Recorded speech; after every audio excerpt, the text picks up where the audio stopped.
നമസ്കാരം. ശബരിമല സ്വർണ്ണക്കൊള്ള ആരോപണത്തിൽ ഉൾപ്പെട്ട മുൻ തിരുവിതാംകൂർ ദേവസ്വം ബോർഡ് അധ്യക്ഷനും മുൻ നിയമസഭാ സാമാജികനുമായ എ പത്മകുമാറിനെതിരെ communist party of India Marxist വരും ദിവസങ്ങളിൽ ഔദ്യോഗികമായി അച്ചടക്ക നടപടി സ്വീകരിക്കുമെന്ന തരത്തിൽ പ്രചരിക്കുന്ന വാർത്തകൾ അടിസ്ഥാനരഹിതം. പാർട്ടി അംഗത്വം നിശ്ചിത സമയത്തിനകം പുതുക്കാത്തതിനെ തുടർന്ന് സാങ്കേതികമായി അദ്ദേഹം നിലവിൽ പാർട്ടിയുടെ പ്രാഥമിക ഘടനയ്ക്ക് പുറത്താണെന്നാണ് പാർട്ടിയുടെ ആഭ്യന്തര വൃത്തങ്ങളിൽ നിന്നും ലഭിക്കുന്ന വിശ്വസനീയമായ പുതിയ വിവരങ്ങൾ വ്യക്തമാക്കുന്നത്. അതിനാൽ തന്നെ നിലവിലെ സംഘടനാ നിയമങ്ങൾ അനുസരിച്ച് പത്മകുമാറിനെതിരെ ഇനി പുതിയൊരു അച്ചടക്ക നടപടി സ്വീകരിക്കാൻ പാർട്ടി നേതൃത്വത്തിന് കഴിയില്ല.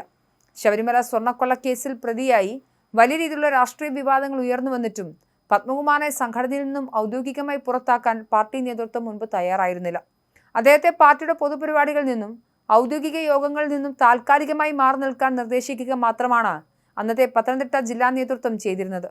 എന്നാൽ പുതിയ വർഷത്തെ പാർട്ടി അംഗത്വം പുതുക്കാൻ തയ്യാറാകാതിരുന്നതോടെ സംഘടനയുടെ ഔദ്യോഗിക ചട്ടങ്ങൾ പ്രകാരം അദ്ദേഹം സാങ്കേതികമായി പാർട്ടിയുടെ പ്രാഥമിക അംഗത്വത്തിൽ നിന്നും സ്വയം ഇല്ലാതായി മാറുകയായിരുന്നു.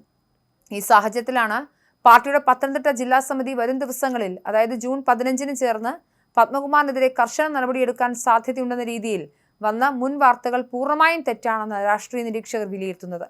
കഴിഞ്ഞ ആഴ്ചയിൽ അദ്ദേഹം പാർട്ടി അംഗത്വം പുതുക്കിയിരുന്നു എന്ന തരത്തിലുള്ള പ്രചരണങ്ങൾ പാർട്ടിക്കുള്ളിലൊരു വിഭാഗം ബോധപൂർവം ഉണ്ടാക്കിയതെന്നാണ് പുതിയ സൂചന. നിലവിൽ സംഘടനയ്ക്ക് പുറത്തുള്ള ഒരു വ്യക്തിക്കെതിരെ എങ്ങനെ പാർട്ടിക്ക് അച്ചടക്ക നടപടി എടുക്കാൻ സാധിക്കുമെന്ന വലിയൊരു സാങ്കേതിക ചോദ്യമാണ് ഇപ്പോൾ ഉയർന്നു വന്നിരിക്കുന്നത്. പത്മകുമാർ അംഗത്വം പുതുക്കിയില്ല എന്നത് അദ്ദേഹത്തിന്റെ വിശ്വസ്തനും മറുനാടിനോട് സ്ഥിരീകരിച്ചു.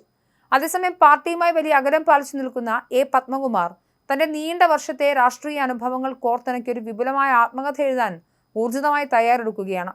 തന്റെ സുദീർഘമായ പാർട്ടി പ്രവർത്തനത്തിന്റെ നാൾവഴികളും ജനപ്രതിനിധി എന്ന നിലയിലുള്ള അനുഭവങ്ങളും ഇതിൽ ഉൾപ്പെടും. ഇതോടൊപ്പം തന്നെ തിരുവിതാംകൂർ ദേവസ്വം ബോർഡ് അധ്യക്ഷൻ, സംസ്ഥാന സഹകരണ ഗ്യാരണ്ടി ബോർഡ് ചെയർമാൻ എന്നീ നിലകളിൽ വിവിധ ഉന്നത ഭരണ പദവികളിൽ ഇരുന്ന് പ്രവർത്തിച്ച കാലയളവിലെ സുപ്രധാനമായ അനുഭവങ്ങളും ക്രോഡീകരിച്ച ശേഷമായിരിക്കും അദ്ദേഹം പുസ്തകരചനയുടെ അടുത്ത ഘട്ടത്തിലേക്ക് കടക്കുക. ദേവസ്വം ബോർഡ് അധ്യക്ഷനായുള്ള തന്റെ നിർണായകമായ പ്രവർത്തന കാലയളവ് പത്മകുമാർ പുസ്തകത്തിലൂടെ വിശദമായി വിവരിക്കുമ്പോൾ കേരളത്തിലെയും പാർട്ടിയിലെയും ആരുടേക്ക് ഉറക്കമാണ് നഷ്ടപ്പെടുക എന്നതിനെക്കുറിച്ചാണ് ഇപ്പോൾ രാഷ്ട്രീയ വൃത്തങ്ങളിൽ ഏറെ ആകാംക്ഷയുണർത്തുന്ന ചർച്ച.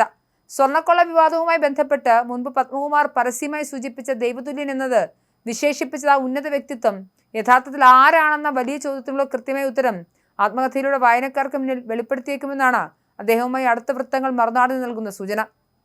ശബരിമലയിലെ സ്വർണ്ണക്കൊള്ള കേസുമായി ബന്ധപ്പെട്ട ദേവസ്വം ബോർഡിന്റെ പല ഔദ്യോഗിക രേഖകളിലും പത്മകുമാറിൻ്റെതല്ലാത്ത ചില അജ്ഞാത കുറിപ്പുകളും ഇടപെടലുകളും ഉണ്ടെന്ന തരത്തിലുള്ള ശക്തമായ അഭ്യൂഹങ്ങളും നിലനിൽക്കുന്നുണ്ട്.